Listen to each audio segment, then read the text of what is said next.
বানাচ্ছি ডিমের কাবাব। দুটো ডিম সেদ্ধ করে গ্রেট করে নিয়েছি। তাতে দিলাম একটা মিডিয়াম সাইজের পেঁয়াজ কুচি, আদা কুচি, কাঁচা লঙ্কা কুচি, ধনেপাতা কুচি, স্বাদমতো বিট নুন, হলুদ গুঁড়ো, চাট মশলা আর দিচ্ছি আদা আর রসুন বাটা। এবারে দিয়ে দিলাম হাফ কাপ পরিমাণে বেসন আর হাফ কাপ চালের গুঁড়ো। এবারে সমস্ত উপকরণ ভালো করে মেখে নিচ্ছি। তারপর একটা কড়াইতে সাদা তেল গরম করতে দিলাম।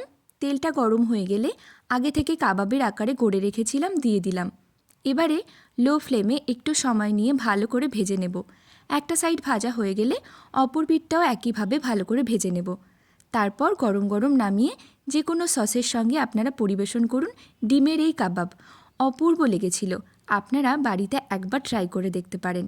আর যদি এই রেসিপিটি ভালো লাগে তাহলে অবশ্যই আমার চ্যানেলটিকে সাবস্ক্রাইব করে পাশে থাকবেন। আপনারা ভালো থাকবেন। দেখা হবে পরবর্তী কোনো নতুন ভিডিওতে।